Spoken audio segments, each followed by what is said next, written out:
As you know, every that Thursday of the month, we normally have a South-to-South session where we invite country teams to make their presentation, and it's a sharing session whereby we are able to learn from what other countries are doing, what best practices we can pick from them. And this session primarily are geared toward, they are meant for countries team to look at their system, and then they can see what is it that they can borrow from other countries that are doing something a little bit differently. And so that as we continue strengthening our M&E system for our respective countries. Today, we are privileged to have Nigeria making a presentation, and Dr. Moji will be making the presentation on behalf of Nigeria team. Dr. Moji serves as the SI lead within the Ministry of Health. And it will be interesting to learn what is it that Nigeria has done, how have they built their system to be where they are today. For those joining us from French-speaking country, I just want to remind you that interpretation is available. Please feel free to check the interpretation and select on French language, and then you're able to follow the presentation in French. Without further ado, I would want to invite Dr. Moji to make the presentation. Thank you. Over. Thank you, Dr. Moji. Please go ahead. Thank you very much, Mr. Michael. Good afternoon, everyone. And to serve a bit of correction there, I'm the M&E lead, which is a component of the strategic information. Thank you to the African Society for Laboratory Medicine for giving us this platform to share our experience with everyone here. So I'll go right away to the slides and start my presentation. As I've said earlier, as Michael has introduced me, I am the M&E lead, so I'll be presenting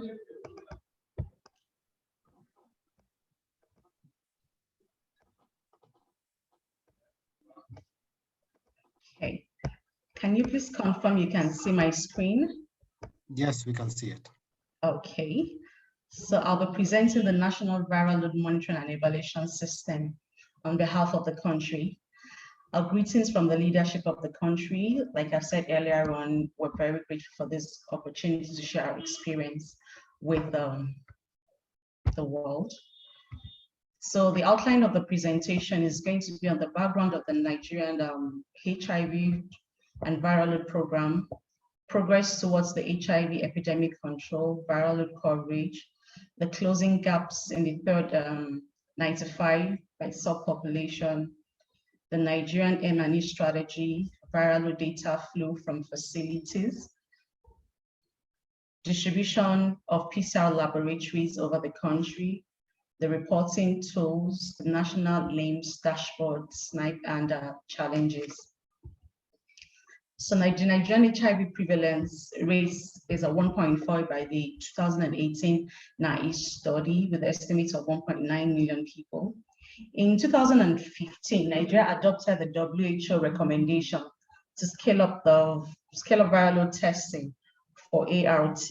And in 2016, the National Guideline for HIV Prevention, Treatment and Care adopted the WHO recommendation of test and treat.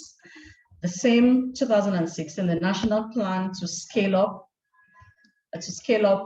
sorry, I touched my slide. The National Plan to scale up testing across the country was also implemented.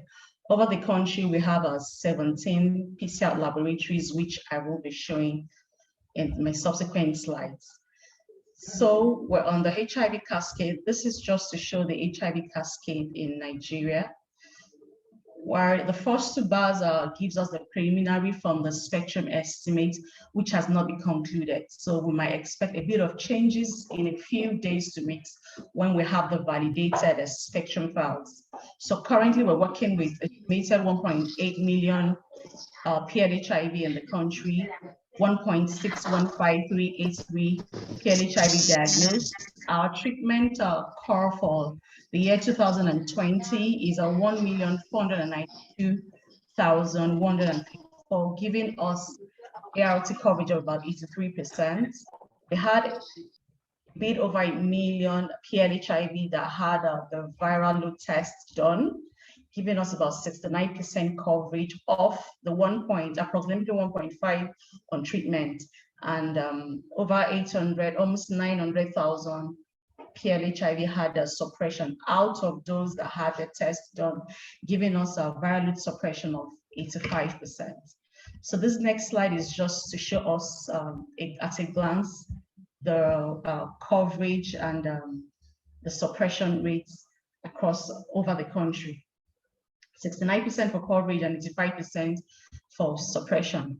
The next slide is actually talking about the coverage and suppression for the sub-population, which is states that we run in the country. I actually put like a bomb mark for subpopulations that we actually recorded poor rates of either coverage or suppression. You'll see one of the subpopulation called Abia had 8%. And like I go through the other slides, you also see, I'm going to tell you one of the reasons we think we have that for Abia. So if you come to this slide, so it also talks about, it's still across the states, and those other states that we also observed we recorded poor coverage. These are states that actually have a poor electronic medical record, and we are actually thinking of querying probably the reporting rates. So I have them flagged, and we can all see that the performance for most of them, especially for coverage, is actually less than 40%. It's only Nasarawa, which is the second state to the left, that has 40%. Every other one was lower than that. Aside that, most states are performed above 60%, 66, as high as 99% for Osun, which is the sixth state from the left.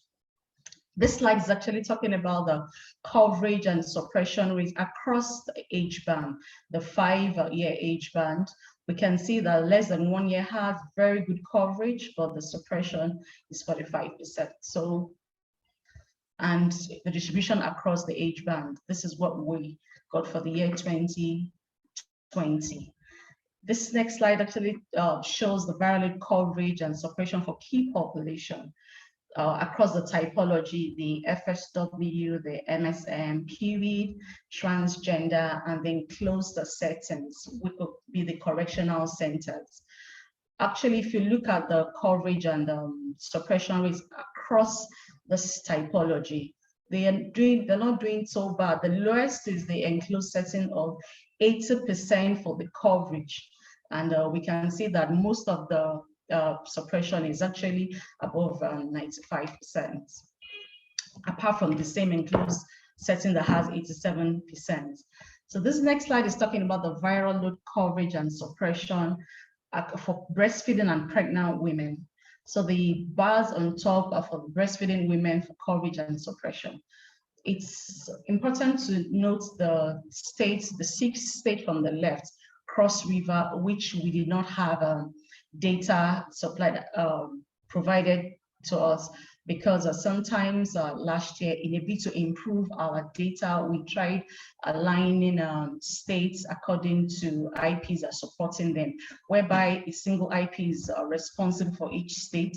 So while we tried to work at that, there was a bit of gap in taking over data. So that was why we couldn't get good data for that state. But aside that, we can also see the distribution of the coverage and suppression across states for breastfeeding women and pregnant women. It's important to note that the breastfeeding parameters are not as good as the pregnant women, which is while they're in ANC care. Could this be explained by the fact that during ANC, they're better taken care of than while they're pregnant, while they're breastfeeding the postpartum period, when the care is not as intense as the ANC period? That's important for us to find out more on. So this next slide is also the same thing, showing across different states. Yes, we actually have 2 slides speaking to this, because we have a 36+1 subpopulation states, which refer to as subpopulation across the country. So I try to bring it out so that we can see across each states how they're faring. On the second slide, it's still so obvious that the pregnant women actually doing better than the breastfeeding women. This slide speaks of the quarterly trend for coverage and suppression across the general population over 5 quarters, from late 2019 to the last quarter of 2019 and the 4 quarters of 2020. So we see the Q2 of last year, which is between April and June, has probably the lowest coverage, which we are thinking or we're attributing to the COVID epidemic at that point. But aside that, even with the COVID epidemic, we actually recorded a good coverage and suppression throughout last year in the general population. The next slide speaks of the same trend of the coverage and suppression in key population. So we can see this, the key population here is not cross typology, all put together. We can see the rise in from the first quarter of last year to last quarter of last year in coverage from 63% to 82%, but suppression has been actually relatively good amongst the key population. The next slide talks about the quarterly trend in suppression and coverage and suppression in pregnant women and breastfeeding women. So for the pregnant women, you can see that just like what we observed before, the pregnant women is just a little bit higher. The last quarter of 2019 and the third quarter of 2020 were almost the same, but just a little difference between the second quarter of 2020 and the last quarter of 2020. So the M&E strategies, I decided to bring out the stakeholders in the strategy, from the healthcare workers and the facility. They are important for the sample collection, the documentation of at the facility, and the reporting to the national. Also, the system we run in the country is like a hub and spoke, where smaller facilities send the samples through the hub to the PCR labs, and documentation is actually taken at every stage of it. For subsequent slide, I'll show you the tools and how the data flow for documentation. The newsroom, which is responsible for transportation of samples from facilities to the PCR and results back to the facility, is part of the important stakeholders in the viral loader M&E system. The PCR lab, of course, the giants that actually analyze the results and report to us.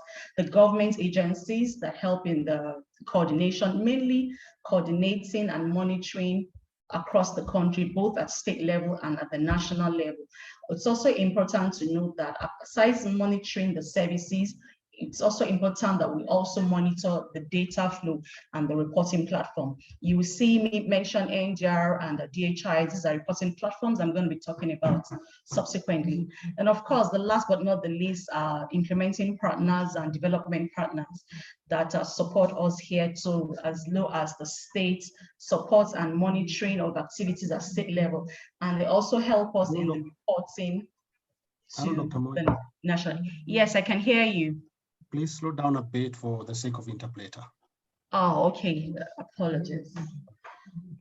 So the implementing partners and funding organizations that I talked about, they provide and support.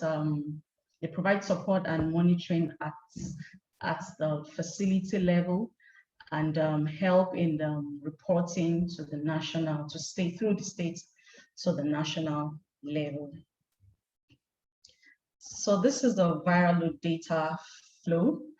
We see the top left, the black building indicating the health facility. Samples taken at those facilities are taken by the 3PL discharge riders, who are actually coordinated by the newsroom I mentioned earlier on. And the samples are taken to the PCR laboratory, where the sample is analyzed and reported straight to the National LMIS dashboard, which is at the right lower top, in the right bottom corner of the screen, as you can see. The LIMS, actually data from the LIMS flows to the National Data Repository, the NDR I mentioned earlier on. And there is a back and forward flow between the EMR, the DHIS, and the dating. At the facility, back to the facility, you can see the lower green arrow flowing from the health facility to the national and state government agencies. These are data taken from the clients and fed into either paper-based or electronic reporting system. So the EMR is the electronic reporting system used at the facility that flows, the data from the EMR flows into our NDR, the National Data Repositories, which is indicated with the Nigerian logo in the top, in the bottom middle of the screen, as you can see. The EMR also flows into the DHIS, which is also in national reporting template for all health indices, whereas the NDR is just for the HIV indicators. So this actually shows the reporting flow. However, and I must apologize for this, there's an important part that needs to come up here, because in Nigeria, we have some facilities that are not, that don't use the electronic, are yet to use electronic medical record, which is the paper-based. We also have the national templates that we're using, collating data, which comes through the states to the national. We, at the national level, we validate our data and triangulate our data across these platforms to ensure that we're having the correct data. So this next slide actually shows the distribution of the PCR across the sub-national states. The orange pointers are for the 6 mega laboratories, whilst the green pointers are for the 11 standard PCR laboratories. Altogether, as I mentioned earlier, we have 17 PCR laboratories across the country dedicated to HIV PCR tests. So our reporting tools, I'd like to discuss this across the different points. Starting from the facilities, we have the laboratory requests and results forms, we have the viral load monitoring register, and as I mentioned earlier, we have the EMR, the electronic medical record, that takes data from the request by the physician or the healthcare worker, and from there it flows into, at the PCR lab, we have the National LMIS, which I'm going to talk about to show you the dashboard, what it looks like earlier. Data from the EMR is linked to the LMIS, and so a request from the facility can actually be seen or gotten at the PCR even before the sample gets there. I'm going to be talking about all the systems in place as we move on. So at the state level, we have the DHIS, which is a national reporting template for all health indices, and each facility and state officers have access to it for reporting and monitoring depending on your designation. The NDR, as I mentioned earlier on, is the HIV reporting platform, which is linked, it is fed from the EMR. The EMR data feeds into the NDR, and the NDR is actually linked to the LIMS too, as I mentioned earlier. The national reporting templates, as I stated earlier, is for paper for facilities that are not reporting yet on the EMR, those that are using the paper-based. We still have facilities like that. So we use the national reporting template to get our data from them. And at the national level, we have access to the DHIS, the NDR, and the national reporting templates. They all serve as platforms where we get our data. And at the national level, we could collate this data, consolidate, and validate before use. This is a picture of the homepage of the National LMIS dashboard.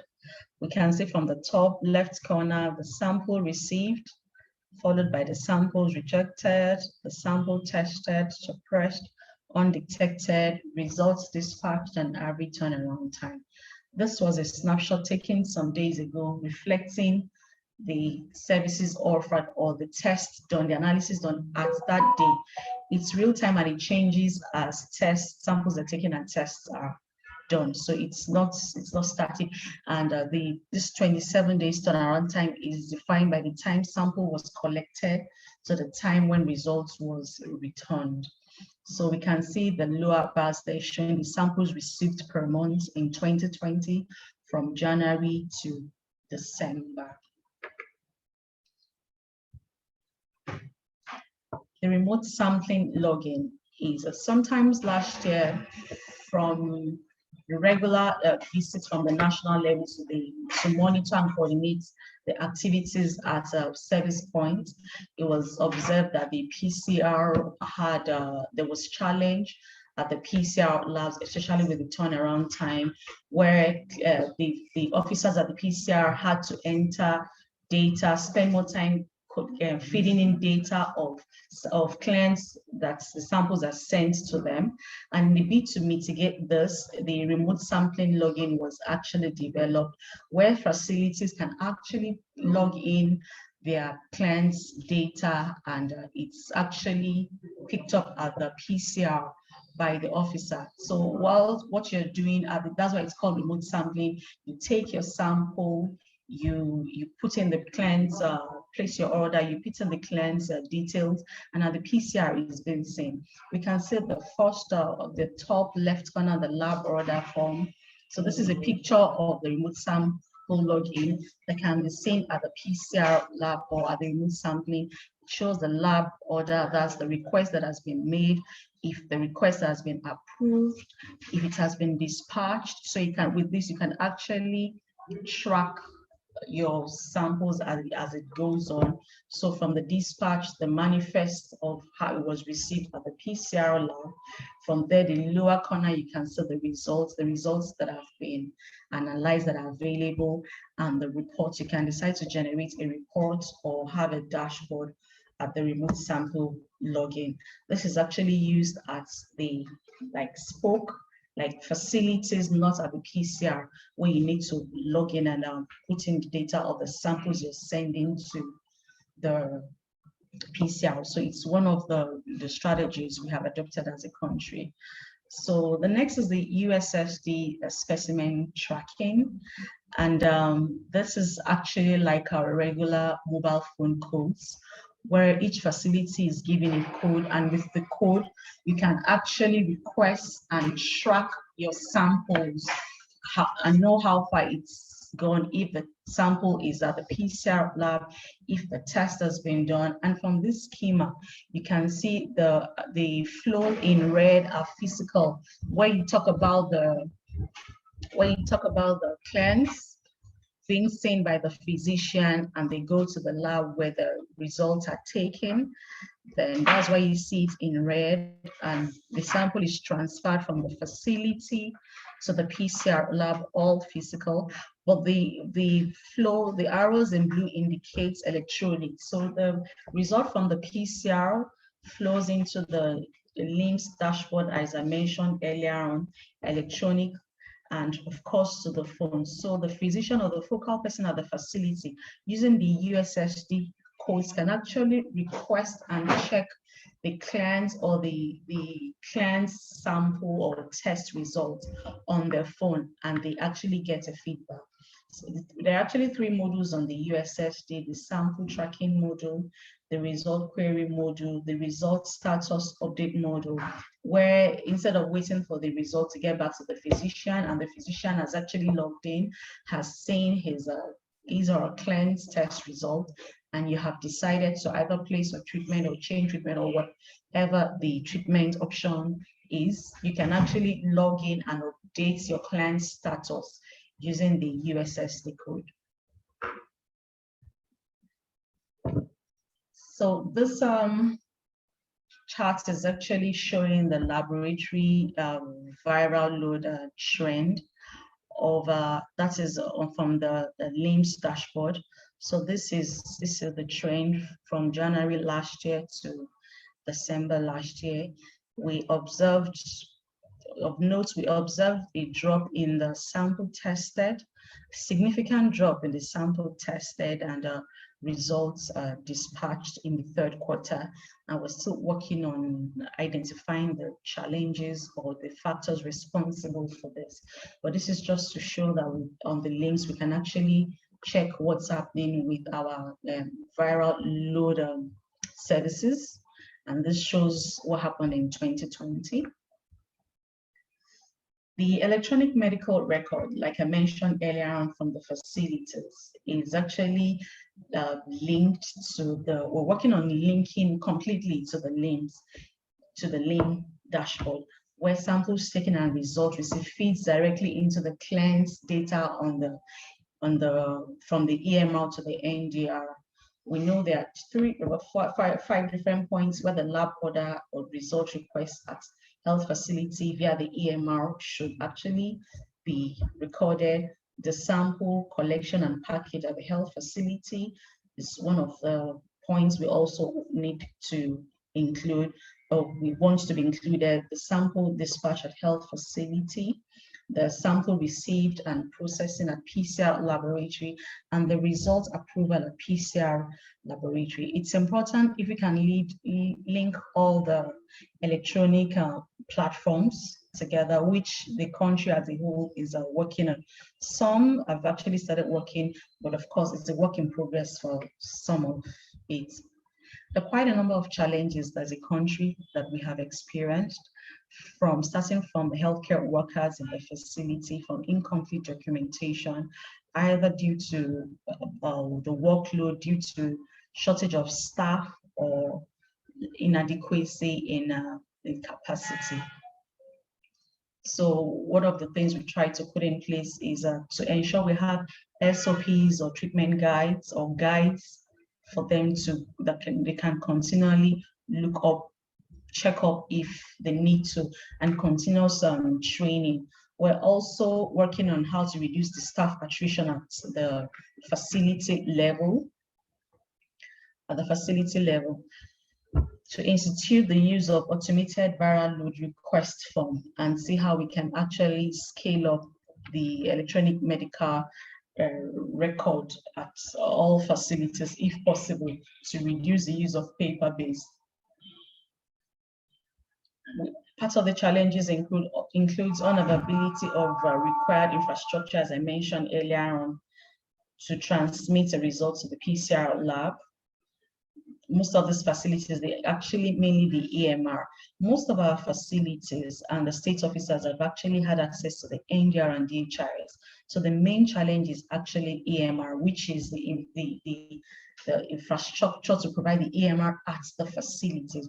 Those are the main challenges. And as a country, we're aware of this and we're working towards scaling, upgrading the coverage of EMR across all facilities.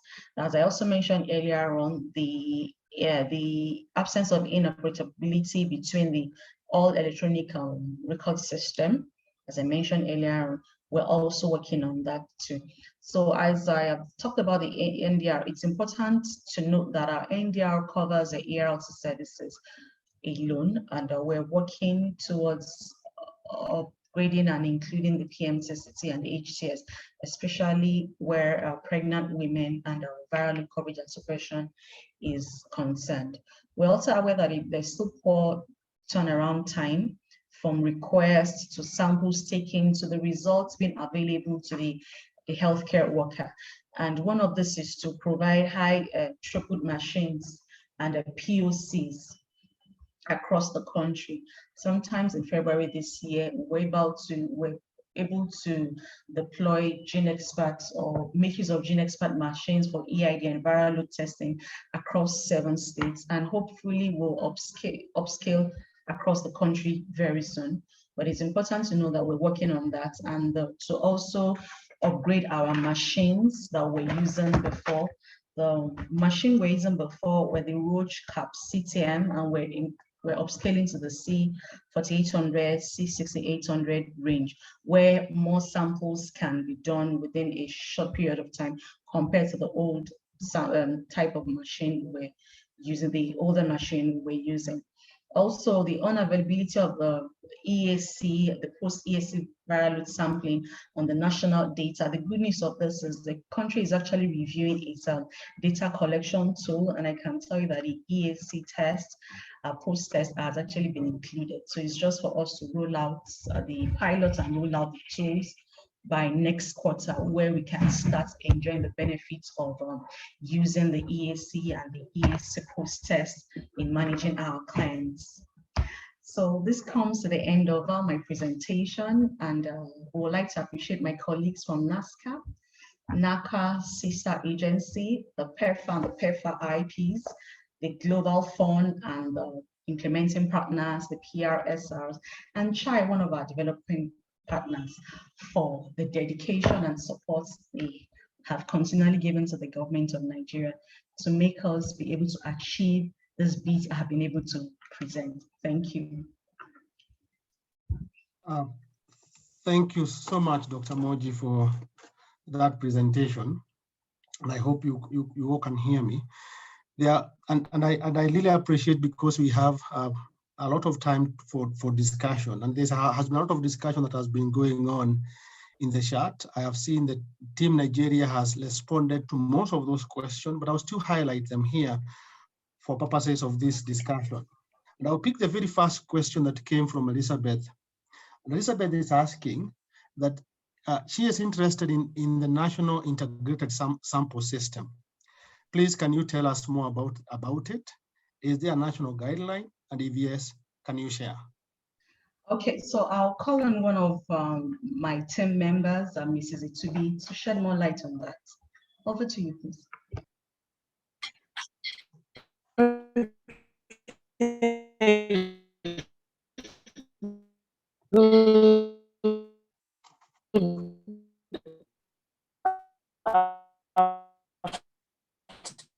Good morning. This year, March 25th, 2021. So if it's the e-copy, we can always get it from our website. Then if you want an e-copy for that too, we could personally share it with you. Thank you. Thank you so much. I don't know whether there's anything else would want to add, Dr. Moji, and I appreciate Itumbi was not very audible. Yeah, so Michael, if I can just come in. Yeah, so the National Integrated Specimen Referral Network actually moves viral load EID, CD4, TB, and COVID samples from health facilities to testing laboratories and return the results. But we are right now, like Moji said, we commenced implementation of the remote sample logging, and we are gradually scaling up. So with that, movement of results will soon stop, so that the results will be downloaded electronically the health facilities. However, there are facilities that do not have the IT requirement to be able to download the results, so we are operating hub and spokes model, so that the results get to these hubs, they are downloaded, and they are not transported from the hub to the spokes, which are usually very close to the hub facility. As for the guideline, there's a national guideline on specimen referral, or the National Integrated Specimen Referral, that was launched not too long ago, and it's available for sharing. We can share the electronic copy with the ASLM team that can share with the entire, other countries that are interested. Thank you. Thank you, Kingston. Many countries struggle with having data at national level, especially when we talk about the subpopulation. Think about key population, think about pregnant and breastfeeding women. And number one is to really commend the Nigeria team, because you have this data at national level. The question that I have is, do you mind highlighting how that data flow from the facilities to national level, and what tools, stroke system, do you use to collect that data? Thank you very much. Yes, our data from the facility, like I said earlier, is from using the EMR. The EMR feeds into the NDR, which is a national data repository which we will have access to. but the NDR actually covers about 83 to 85% of the data of PLHIV in the country. Those on treatments in the country. So from the NDR, we can actually get about 80%, to be on the safe side, 80% of our data. But as I mentioned earlier on, for facilities that do not have the IT infrastructure to use the EMR, we made available the national reporting templates across all facilities. So we still get data from both facilities that do not use the electronic medical reporting and the ones that use the electronic medical reporting. So eventually we triangulate our data. So it gives us the completeness that we're reporting right now. Also, these facilities also reports to the NDR, because as I said earlier on, all facilities have access to the NDR. They have been given access to the NDR and the DHIS, to which we're working on linking. But to the large extent, the reporting is via the EMR to the NDR and the national reporting template that I mentioned earlier on. So the national level, yes, that's how we get our data. That's actually the flow. Sure. Thank you. Thank you, Dr. Monji, for that. Nafi is asking whether there are other viral load indicators, particularly lab-based one, that are being tracked in the country. And if yes, what are some of the success and challenges you have experienced in tracking this? And linked to that, there's a question on POC. Does the dashboard also capture output from POCs for viral load and EID system? And is that data available? Okay, so Michael, you have to come again on the question on indicator. I didn't get that part.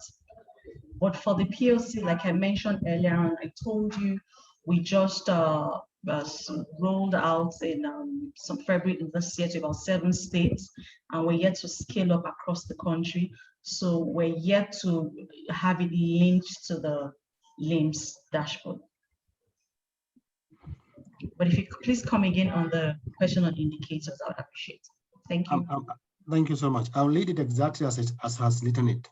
What other VO indicators, into bracket, particularly lab-based one, that are being tracked in the country?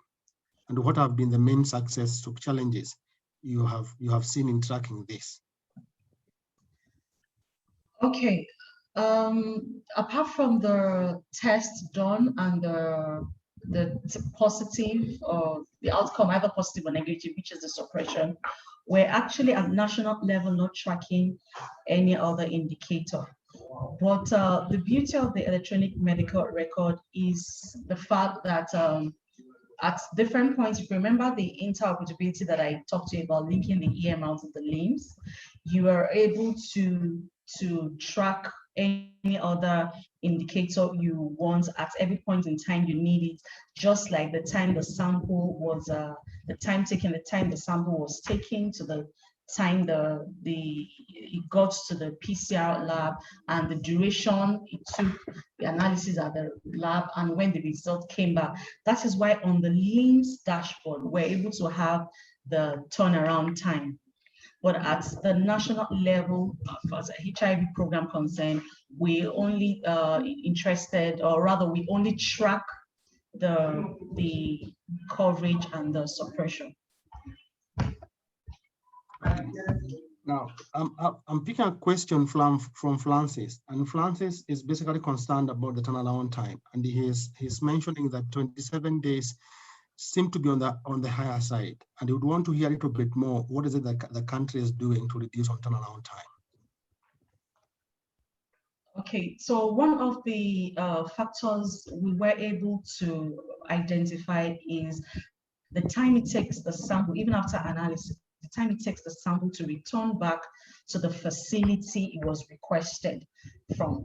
And sometimes even when it leaves the facility, if you remember the model we talked about, the hub and spoke model, it sometimes needs to get to the hub before it's been dispatched to the spoke. And so the remote sampling and the USSD we have put in place are ways to mitigate this, where, as Kingston mentioned earlier on, that after the USSD is being scanned, the remote sample is being scaled up all across the country, you don't have to wait for the results to be dispatched, or you can actually log in and get your results from the PCR. From the PCR lab, from the LIMS dashboard, once the PCR lab is done with the analysis and it's reported directly on the LIMS. So we hope that is going to reduce it. Also, the using the Gene Expert machine as point of care test that we told you we commenced a few months, precisely February. Once we scale that up, it's definitely going to reduce the turnaround time, where you don't have to take your sample all the way to the PCR lab and you get your samples tests done and you get the results almost immediately. So those are parts of the strategies we're working on as a country. Thank you. There's a question. Number one, Faith appreciate the great innovation that he is seeing coming from Nigeria. And she's requesting for clarification on how frequent is the dashboard updated? Is it little time? And at the same time, she's asking for the messages exchange. Is it done immediately the results are out? And how does the clinician get to know the results are ready for use? Okay, so on the LIMS dashboard, it's real time. Once it's updated, it's available to use. And it's available to use. And for the clinician to be aware, as a country, on the schema I showed earlier, we were actually working with 28 days, where we're saying a week for the sample probably gets to the PCR because of transportation. So that we mentioned earlier, I'm probably giving 14 days for the samples to be analyzed at the PCR labs, and the last 1 week for it to get back to the facility. So if that's it, we expect that from about a week after, a physician or the healthcare worker can actually, using the USSD code or the focal, but using the USSD code, they can actually request for the client's test, and it's actually sent to them. So they actually have access to get their result as soon as they log in using the USSD. Say you think in like a week or two from your request, you expect the results to be available. But also remember, I mentioned earlier on that the LIMS is actually linked to the working on linking, completely linking it to the NDR. And so with that, it links directly and feeds into the NDR. Thank you. And maybe just a follow-up question from me would be, one of the great thing about having a dashboard is the extent to which we use the data from the dashboard to improve the way we manage our patients or clients or the recipient of care. But if you don't mind, I would want to hear a little bit more whether there is any intervention that you have put in place to facilitate use of data for patient management. For example, those people who are not very suppressed, are we able to know what happened to them? And those people who are suppressed, are we able to know whether they have been referred to a less intense model of care? Yes, for clients that are not definitely at the national level, we coordinate. We have an overview. But at the state and facility level precisely, they follow up their clients. They use the data. They use a client has the number of times is supposed, depends on the clinical state, how often he's supposed to see his a physician or the healthcare worker that is providing services to him. And so if a client's viral load is not suppressed, we expect, using as included in our national guideline, we expect the clients to be at least given another 3 months of grace, after which another viral load test is done. And if this client is not doing well, you commence EAC for 3 months and you expect suppression. And so at that level, we do a lot of personalized care at that level. But of course, we also use our data at the national level, where we have, this is like I mentioned earlier, when we're talking about the 2020 data, and we observed a poor coverage of suppression in a particular state, we had to go a bit further, and that was when we observed the poor IT infrastructure supporting those states where they don't have electronic medical record, and they were more of paper-based, and we observe, okay, we realized that, okay, we needed to do a more detailed DQA at that point, and realize that could it be a data problem, or could it be care problem or adherence, and that's at the client's level. So yes, definitely, that's the essence of the data we all play around with, and we use it to inform decision of our clients, either at national level, state level, or individual clients. So thank you so much, Dr. Moji. I want to combine 3 questions and ask them as one. The first question came from Samuel Balasi, and he is asking, what % of facilities are using EMR? I would want to combine that question coming from Faith, and Faith is asking, what proportion of people living with HIV are being managed through EMR? And what is the EMR coverage in the country? Now, when you have those 2 questions, now I finalized by this question from Milliam from Uganda, and Milliam is asking, are facilities able to monitor or to be notified about the pending backlog in the main testing lab through the dashboard? Okay, so like I told you, the EMR, the data from the EMR feeds into the NDR. The EMR is a patient level data, and at the NDR is also patient level data, but it's de-identified. So at national level, we have access to the NDR. And I can tell you, we have about 80% of our facilities reporting on the NDR. Even as at yesterday, we had about 80% of our facilities reporting on the NDR. And also on the NDR, we have just about the same percentage, or probably higher percentage of our patients in care reporting on the NDR, which is fed from the EMR from the facilities. So for clients being able to report about their, so for facilities being able to report on the backlog of probably a viral load test sent and not getting the results on the dashboard, that is not available. We don't have that on ground as a country. Okay.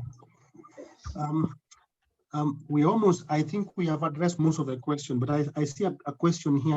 I hope I've not missed any. I'm seeing a question here from Grace, and Grace asked, and she's flagging that there seems to be a difference between the result dispatch between. Let me read the question. The number received, which I believe is for the test, is higher compared to the result being dispatched between received and tested. Maybe rejection.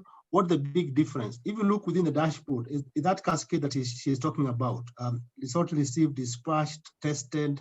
She's talking about that difference. What is causing the difference? Okay, so the result dispatch, like I told you, the LIMS dashboard is real time, and we took a snapshot at the day we wanted to prepare the slides. And so if I can use an illustration, the results, if 10 samples were requested on the 1st of the month, and 10 samples were requested on the 2nd of the month, and on the 3rd, you get probably 18 samples results back from the 10 each for 2 days. You see that your sample as result might be a bit higher than the samples sent. So usually there will always be a spillover. If you look at the trend I showed you for 2020, you would observe that the last quarter actually had 4 sample returned. So we expect that we won't be surprised if the first quarter this year, we see that our samples return is higher than what was requested because there's already a backlog.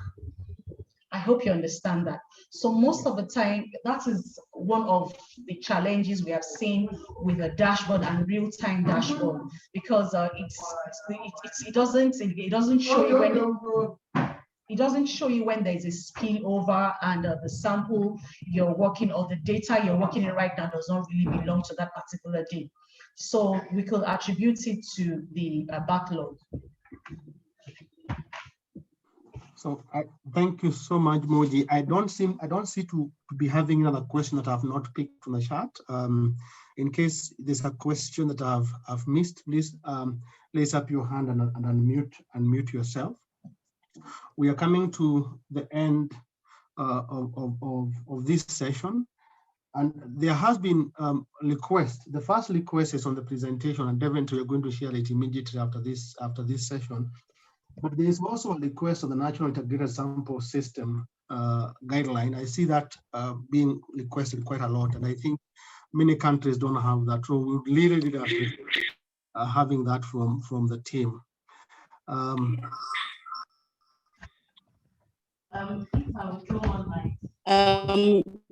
If I will throw more light, good afternoon, everybody.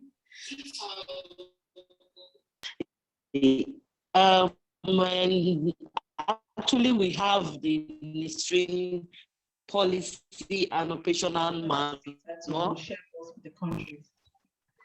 We will share it with the countries. Oh. So, Hello, did you get me? Sorry? Did you get me? I said we'll share the slides and the documents. Yes, yes, it's okay. Fortunately enough, we have the slide, and we really thank the Nigeria team for that. Before we come. And Michael, sorry, if I can just, I was looking for, I don't know what happened. Is it because I'm a co-host? I've not been able to see where I can raise my hand. So I just wanted to add to what Moji said about having the number of samples being higher than the results dispatched. Yeah, she said it all, but I just wanted to add that we've been having challenges with commodities in the recent, for some time now, because of challenges with getting flight to bring in commodities into our country. So that led to some level of backlog because we have the equipment, but the reagents were not available. There we also had challenges with testing DBS viral load. So viral load samples that were collected using DBS kit, we use the CAPCTM platform, but those ones are really coming to the end. I mean, they are reached the end of life, and so there's frequent breakdown of those equipment, and so that is also affecting the testing. So we have so many DBS viral load that have not been tested. In addition, we're also replacing the CAPCTM platform. Like I said, they have reached the end of life, so we needed to replace some of them. So we have scaled down on the DBS, but the high throughput equipment that we have cannot test DBS. So we are just managing to get all those ones cleared. So at times you see that the samples come in, but they are not cleared. But one good thing is that we're almost resolving that, and in a short while we should be able to get them cleared, because we are managing to dedicate some lab to test DBS and all that, while others will be testing plasma, and some of the commodities have come in recently. Another challenge was the use of control. So those of us that were actually looking for countries that have been using the C6800, C8800 Roche platform, we discovered that the consumption of our controls is quite higher than what was anticipated. So that is affecting our testing too. So that's why we have that. But there was a question about whether facilities are able to check or note what is pending results in the testing laboratory. My colleague responded, but I just wanted to add a bit of more information about that. We have the remote sample logging. So the facilities that are able to have implemented remote sample logging can check to know the pending results in their facilities, and they're able to download their results, and they get alert as soon as those results are available, because it will indicate by highlighting it red and telling you the number of results that have just been released by the lab. As soon as the lab approves the results, they get to the facility. So other than the national tools that we use to track lab-based, some of the lab indicators, there are some specific lab-based indicators that are not on the national dashboard, but we have a means of tracking them for the sake of knowing what is happening in our laboratories. And we also have vendor dashboards, or dashboard that have been designed by the vendors, like Roche has what they call ViewX,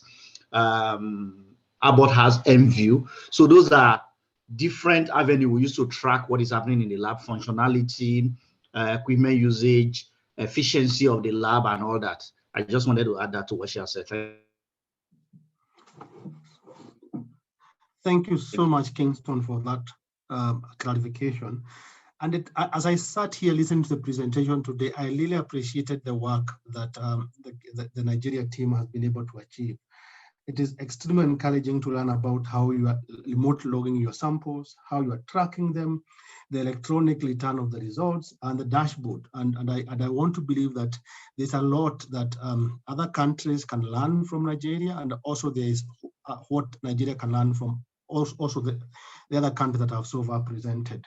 We have about 4 minutes to the top of the hour. I would want to invite Nigeria team to make some few closing remarks.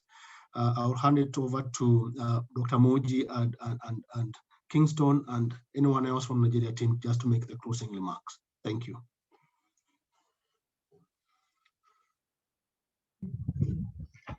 Thank you very much, Michael. Thank you very much, everyone, for coming out today. It's really encouraging to share some of the things we do here, we struggle with, the challenges we face, and the way people are interested in knowing, and recommendation to that we're doing well. It's this is a good initiative, and I hope we'll continue on this where we can all continue to learn from each other. And like I've said earlier on behalf of the leadership of the HIV program in Nigeria and the government of Nigeria, we say a very big thank you to all the participants that came out to participate, ask questions, and my team that puts all this together. Really appreciate everyone. And so the ASLM, thank you very much. We appreciate all that. Thank you.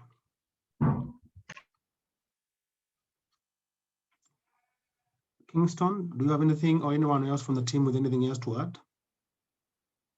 I think Moji has said it all, and so, but just to say thank you for the opportunity for us to share what we are doing, and we'll continue to. So more feedback. We welcome more feedback from the team on what we are doing, and feel free to reach out to us if there are areas you want us to provide us more information, and we're ready to also learn from others as time goes on. Thank you. Thank you so much, and thank you, team. I can almost guarantee you that you're going to find so many requests coming from different countries wanting to learn a little bit more on what we're doing, right? Yeah. Go ahead. No.